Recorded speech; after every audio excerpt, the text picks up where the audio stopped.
Assalamualaikum warahmatullahi wabarakatuh. Alhamdulillahirabbil alamin, wa bihi nasta'in wa ala umurid dunya waddin. Wassalatu wassalamu ala asyrafil anbiya'i wal mursalin, sayyidina maulana Muhammadin wa ala alihi wa sahbihi ajma'in, amma ba'du. Apa kabar semuanya? Teman-teman penonton setia channel Tamak Beras TV dimanapun kalian berada. Kembali lagi bersama kami dalam podcast Ramadan yang pastinya akan diisi dengan kalam-kalam hikmah yang sangat luar biasa. Dan untuk kesempatan kali ini, kami didampingi oleh salah satu ibu nyai dari Tambak Beras Jombang, yang beliau adalah ibu nyai yang sangat cantik dan sangat cerdas, pengasuh dari Pondok Pesantren Al-Hadi Tambak Beras Jombang. Inilah beliau, Ibu Nyai Haja Umi Hayudaroh, atau biasa kita panggil beliau dengan Ning Ir. Selamat, Ning. Selamat sore ya. Selamat sore nih. Selamat sore juga Mbak. Begini nih, kalau ini kan kita membahas tentang puasa Ramadan nih. Iya. Puasa Ramadan itu merupakan salah satu rukun Islam di mana semua umat muslim itu wajib menjalankan puasa Ramadan. Baik mereka sudah laki-laki atau perempuan, mereka yang sudah balik dan mampu melakukannya, mereka harus menjalankan puasa Ramadan. Iya. Tetapi juga ada beberapa teman-teman kami yang mungkin tidak bisa menjalankan puasa Ramadan selama 30 hari penuh. Mungkin karena sedang ada udzur atau ada sesuatu yang lain. Nah, bicara dengan puasa Ramadan nih, kira-kira untuk meningkatkan iman kita dalam menjalankan puasa Ramadan, kira-kira apa sih asal-usul disyariatkannya puasa Ramadan ini? Oke. Assalamualaikum warahmatullahi wabarakatuh. Terima kasih Mbak. Waalaikumsalam Indi. Mbak Indi. Oke. Hari ini kita akan berbicara tentang Ramadan atau puasa bulan Ramadan. Alhamdulillah kita hari ini sudah masuki hari kedua, bertepatan dengan hari Jumat, hari yang sangat mulia atau yang disebut dengan Sayyidul Ayyam. Memang menarik ya membahas tentang Ramadan. Oleh karena itu berbicara Ramadan itu nalarnya adalah mesti dengan satu mata rantai dengan yang disebut dengan tarawih. Dan seluk-beluk atau hikmah di balik puasa itu sendiri. Kita tidak hanya sekedar puasa, tapi bagaimana merawat, mensyiarkan atau mengisi bulan-bulan Ramadan itu dengan segala macam perbuatan kebaikan. Sebelum kita melangkah tentang makna tarawih atau mungkin makna hikmah puasa itu ya, kita memahami bahwasanya dalam salah satu makalah insya Allah itu dikatakan man lam yafrah bidukhuli Ramadan lam yara farhan abada. Maknanya barang siapa yang tidak gembira menyambut datangnya bulan suci Ramadan, maka dengan sendirinya selamanya tidak akan mendapat kebahagiaan. Naudzubillah tsumma naudzubillah. Syukur alhamdulillah kita masih diberi kesempatan oleh Allah Subhanahu wa taala memasuki bulan suci Ramadan pada tahun 1444 Hijriah. Tidak terasa tahun begitu cepat, kita sekarang sudah berada di Ramadan. Alhamdulillah. Yang penting bagaimana kita masih bisa melaksanakan puasa itu dengan puasa yang sangat berarti. Bahkan dalam sebuah hadis, dan ini saya kira sangat kondang sekali ya, semoga saya tidak salah mengutipnya, yang disebut dengan Bismillahirrahmanirrahim, man syama ramadanan imanan wahtisaban ghufira lahu ma taqaddama min dzambih. Barang siapa yang berpuasa niatnya adalah mengharap rahmat dari Allah Subhanahu wa taala, maka insya Allah dosanya akan diampuni.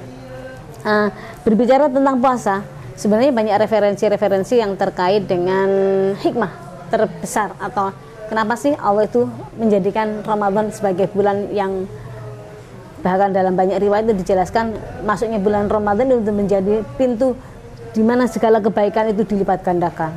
Kemudian pintu surga dibuka lebar-lebar, pintu neraka ditutup, bahkan sampai setan pun dibelenggu. Itu kan menunjukkan bahwasanya kita itu diberi kesempatan oleh Allah untuk bermuhasabah dalam satu tahun setelah sekian bulan, dalam sebuah bulan yang istimewa ini kita diberi kesempatan oleh Allah untuk memperbaiki kualitas hidup, bukan hanya kaitannya dengan kehidupan dengan manusia, akan tetapi hablum minallahnya itu yang terpenting. Oleh karena itu berbicara terkait dengan puasa, ada salah satu referensi yang ada di dalam kitab Hikmatut Tasyri' Falsafatu yang ditulis oleh Imam Al-Jurjani. Beliau mengatakan hikmah puasa itu adalah mulai dari kenapa puasa itu 30 hari, kenapa tidak 60 hari atau kenapa tidak 10 hari atau seminggu gitu ya. Terus apa bedanya dengan puasa yang lainnya gitu. Oke. Di dalam kitab Hikmatut Tasyri' Falsafatu termasuk juga yang saya kutip dari Umdatul Qari Syarah Sahih Al-Bukhari, dikatakan bahwasanya hikmah puasa Ramadan 30 hari itu adalah tidak lepas dari apa yang pernah dilakukan oleh Nabi Adam. Ternyata saya juga baru paham kenapa 30 hari. Ternyata itu adalah pelanggaran yang dilakukan oleh Nabi Adam ketika tidak diperbolehkan makan buah huldi. Akan tetapi ternyata buah huldi itu sudah terlanjur dimakan, bahkan sudah istilahnya bertahan di dalam perut selama 30 hari. Itu terkait dengan hikmah puasa Ramadan dalam hitungan 30 hari. Kemudian yang kedua tentang hikmah puasa Ramadan. Diwajibkannya puasa Ramadan itu kalau di dalam Al-Quran surat Al-Baqarah 183 kan begini, a'udzubillahi minasyaitonirrajim, bismillahirrahmanirrahim. Ya ayyuhalladzina amanu kutiba alaikumussyiyam kama kutiba alal ladzina min qablikum la'allakum tattaqun. Ayat ini menjelaskan bahwasanya memang benar puasa Ramadan itu tidak hanya terjadi pada masa Kanjeng Nabi Muhammad saja. Akan tetapi nabi-nabi sebelumnya pun juga mendapatkan syarat perintah untuk melaksanakan puasa. Tapi yang harus diingat bahwasanya puasa yang dilakukan oleh Kanjeng Nabi kepada umat-umatnya ini adalah sebagai seluruh kompleksivitas atau istilahnya disitulah totalitas syariat yang diajarkan oleh Kanjeng Nabi. Kalau nabi-nabi sebelumnya mungkin syariat tidak sebagaimana Nabi Muhammad, akan tetapi syariat yang ada pada Kanjeng Nabi Muhammad adalah sebagai penyempurna dari seluruh syariat-syariat. Makanya kenapa Kanjeng Nabi itu adalah disebut dengan Khatamul Anbiya Mursalin, karena Kanjeng Nabi adalah seluruhnya totalitas syariat itu sempurnanya ada di Kanjeng Nabi.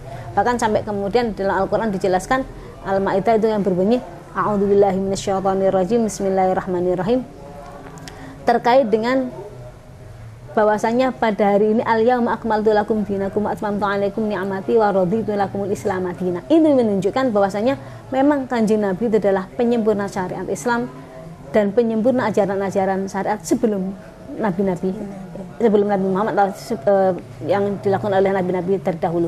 Maka kalau kita lihat sebagaimana misal kaitannya dengan masalah sholat, bagaimana pada saat Kanjeng Nabi melaksanakan Isra Mi'raj kemudian bertemu dengan Nabi Musa gitu kan, perintah sholat itu adalah 50 kali. Saya nggak bayangkan bagaimana kalau kita itu sholat 50 kali ya. Saya kira sampean dengan saya itu nggak sempat di kali baik, nggak sempat di HP wudu terus cai mulu terus pokoknya ya, karena apalagi canain mbah wis gak sempat gitu kan. Sholat tok mbah khusuk. Kita juga akan tidak khusuk, dipaksa untuk khusuk kan. Tapi ternyata Allah Subhanahu wa taala memberi rukhsah atau memberikan apa istilahnya dispensasi. Ternyata sholat itu bukan lagi menjadi 50, akan menjadi 5 waktu. 5 waktu saja kadang kita ini rokok teledor. Itu kan ya Allah, kita itu sudah diberi kesempatan seperti ini kok masih yo jenengin dableke menungso. Oleh karena itu terkait dengan masalah sholat 5 waktu ya. Kalau kembali kepada masalah Ramadan, maka sekali lagi terkait dengan ibadah puasa bulan Ramadan itu hikmah yang paling penting itu adalah ada beberapa, ini saya ambil dari kitab syarah hikmah tafsir al-falsafah itu yang ditulis oleh Imam Al-Jurjani, termasuk juga bahwasanya puasa itu adalah dimensinya tidak hanya untuk diri sendiri. Dalam artian bukan kaitannya dengan ibadah sosial, bukan hanya secara internal atau individual hanya eksklusif untuk diri sendiri, tetapi bagaimana membangun kepekaan dengan orang lain. Artinya apa? Ada esensi-esensi individual dan esensi-esensi sosial, di mana dengan cara berpuasa kita membangun kepekaan bagaimana kita merasakan orang-orang yang nyun sewu dalam keterbatasan, atau mereka-mereka yang dikategorikan fakir miskin yang belum tentu hari ini belum tahu makan apa, makan di mana belum tahu. Tapi itu adalah esensi hikmah yang ini termasuk juga yang ditulis oleh, saya ambil dari kitab Hasya Al-Jamal pada halaman 115 tentang wajibnya puasa bulan Ramadan. Maka sekali lagi Ramadan itu adalah tidak menjadikan kita kemudian eksklusif begitu totalitas hanya kepada Allah semata, akan tetapi masih ada tuntutan bagi kita untuk kemudian berbuat baik, membangun kepekaan sosial dengan yang lainnya. Sehingga di dalam bulan Ramadan itu kita disunatkan untuk memperbanyak sedekah, kemudian melakukan kebaikan-kebaikan, hal-hal yang mungkin dalam bulan-bulan kemarin itu kita masih banyak yang kurang. Kesempatan bulan Ramadan Allah menjanjikan segala kebaikan itu monggo dilakukan.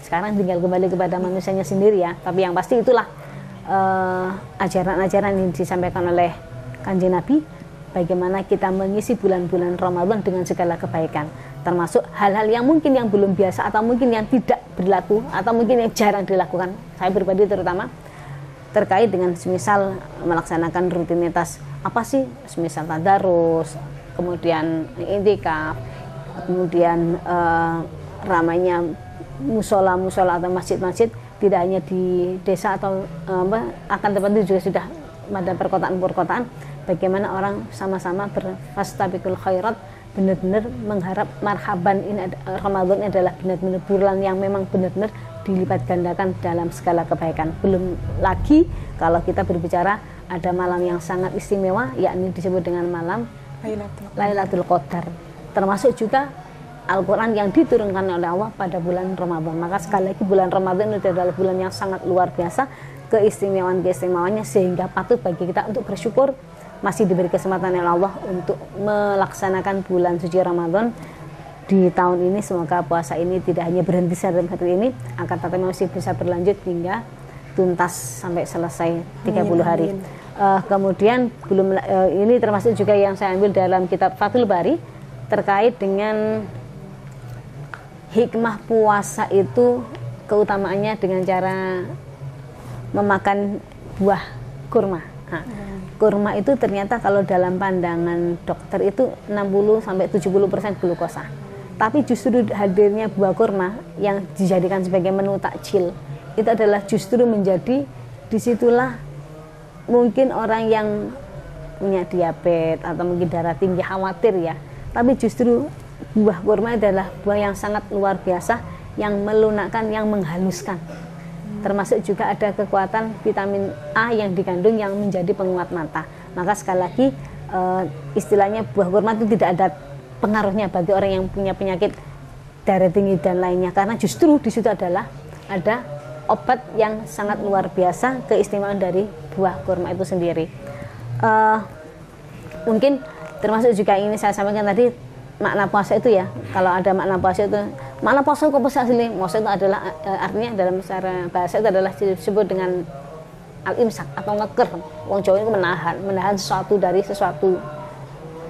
Kemudian dalam arti syariat itu adalah menahan sesuatu baik dari berupa makanan, minuman, bahkan termasuk larangan melaksanakan hubungan suami istri di siang hari. Itu makna puasa secara syariat dan secara lughawi yang kita pahami. Kemudian hal-hal yang saya kira amalia-amalia di bulan suci Ramadan itu pada dasarnya semuanya asalkan kita niatkan untuk ibadah, itu adalah insya Allah semuanya akan, semoga menjadi lantaran kita mendapatkan puasa yang diterima oleh Allah SWT. Jangan dikira ibadah itu hanya kemudian maknanya sholat aja, enggak. Tapi semisal kita katakanlah ada sesuatu yang di jalan yang harus kita ambil, katakanlah itu adalah untuk kemaslahatan, ambil aja diniati ya Allah, daripada nanti orang itu terjebak atau ini, itu kan termasuk juga ibadah. Maka esensi ibadah itu tidak hanya sekedar ketika Allahu Akbar, sami Allahu liman hamidah, enggak. Tapi makna ibadah yang lebih luas itu adalah sebagaimana kita memahami makna yang disebut dengan ketika makna yang ada dalam doa iftitah, inna sholati wa nusuki wa mahyaya wa mamati lillahi rabbil alamin. Itu totalitas kehidupan manusia. Tinggal bagaimana manifestasi dari ketika kita mengatakan inna sholati wa nusuki wa mahyaya wa mamati, semuanya itu ada lillahi rabbil alamin. Itu mungkin terkait dengan hal-hal yang menjadi dasar bagaimana seputar hikmah terkait ibadah puasa, termasuk juga di dalamnya adalah ada tarawih. Nah, tarawih itu adalah sesuatu yang dikategorikan. Kenapa sih ada istilah sholat tarawih? Sholat tarawih itu adalah sholat yang penggabungannya secara totalitas dalam bentuk sunat muakkad. Kalau mungkin sholat sunat yang lainnya itu adalah tidak sebagaimana sholat tarawih, tapi sholat sunat tarawih itu adalah bentuk dari sholat sunat muakkad yang berjumlah langsung 20 yang dilakukan oleh orang-orang setelah dalam seharian mereka menahan diri untuk tidak makan, tidak minum sampai pada waktu maghrib atau waktu azan maghrib, berarti menunjukkan waktu berbuka puasa. Kemudian hikmah puasa yang penting ini adalah termasuk juga ketika kita sudah gampangannya setelah seharian kosong gitu ya, kemudian sudah ada nutrisi, kemudian kita dianjurkan untuk mengisi melaksanakan sholat tarawih. Maka sekali lagi sholat tarawih itu adalah memang sholat sunat yang berbeda dengan sholat-sholat sunat yang lainnya. Yang membedakan kalau sholat sunat tarawih itu adalah secara totalitas, secara keseluruhan langsung 20 rakaat. Berbeda dengan sholat sunat qobliyah, ba'diyah yang gantian tempatnya, istilahnya pelaksanaannya itu adalah berbeda. Tapi kalau tarawih kan enggak langsung seperti itu. Itu mungkin yang bisa saya sampaikan sebagai pengantar. Terima kasih Mbak Indi. Iya. Ngobrol tentang sholat tarawih nih. Kan kalau di Indonesia tuh berbeda-beda ternyata nih jumlah sholat tarawih yang dilakukan oleh orang muslim di Indonesia. Ada yang melakukan sejumlah 20 rakaat, ada juga yang melakukan sebanyak 8 rakaat. Nah, kira-kira apa yang mendasari perbedaan umat muslim dalam jumlah rakaat tersebut nih? Oke, kalau kita Ahlus Sunnah wal Jamaah Nahdliyah itu jalan ittifaq ya. Ulama mengatakan sholat tarawih itu adalah jumlahnya 20 rakaat. Sekarang bagaimana kita menghadapi sebelah yang mengatakan sholat tarawih 8 rakaat? Kalau di Indonesia itu adalah kita dikategorikan sebagai umatan wasaton atau umatan wasaton itu adalah yang moderat, yang tidak kemudian kaku, kemudian mengatakan diri paling benar, enggak. NU itu tidak pernah mengajarkan seperti itu. Tapi bagaimana moderat itu adalah sesuai dengan pemikirannya, dalam artian kita mengatakan memang sholat tarawih bagi orang NU itu adalah 20 rakaat, dan saya mengatakan ini adalah benar karena prinsip kita. Tapi ketika ada kelompok lain mengatakan sholat tarawih adalah 8 rakaat, ya monggo, karena mereka pasti mempunyai prinsip. Ya sama dengan bikin aja Mbak, ketika akan menentukan satu Ramadan itu kan tidak kemudian langsung satu Ramadan ditentukan pada hari ini enggak. Tapi bagaimana Kementerian Agama kemudian mengundang dari pihak Nahdlatul Ulama, kemudian Muhammadiyah, MUI, Persis untuk duduk secara bersama-sama. Nah, NU mempunyai prinsip bahwasanya sumu li ru'yatihi wa afdiru li ru'yatihi. Puasalah engkau dengan melihat hilal dan mokel atau selesai, yang maksudnya bulan Syawal nanti, itu adalah juga didasarkan kepada ru'yah. Maka prinsip itu adalah menjadi prinsip yang harus dan menjadi sesuatu yang fundamental atau menjadi sesuatu yang pokok bagi kita yang mengatakan dirinya pengikut atau aliran Ahlus Sunnah wal Jamaah Nahdliyah. Sekali lagi, ya monggo, kalau kita kan prinsip ya seperti itu. Dengan menggunakan metode ru'yatul hilal sebagai salah satu langkah untuk menetapkan satu Ramadan. Kalau ada kelompok lain mengatakan dengan cara hisab, ya monggo, karena saya yakin mereka juga mempunyai dasar.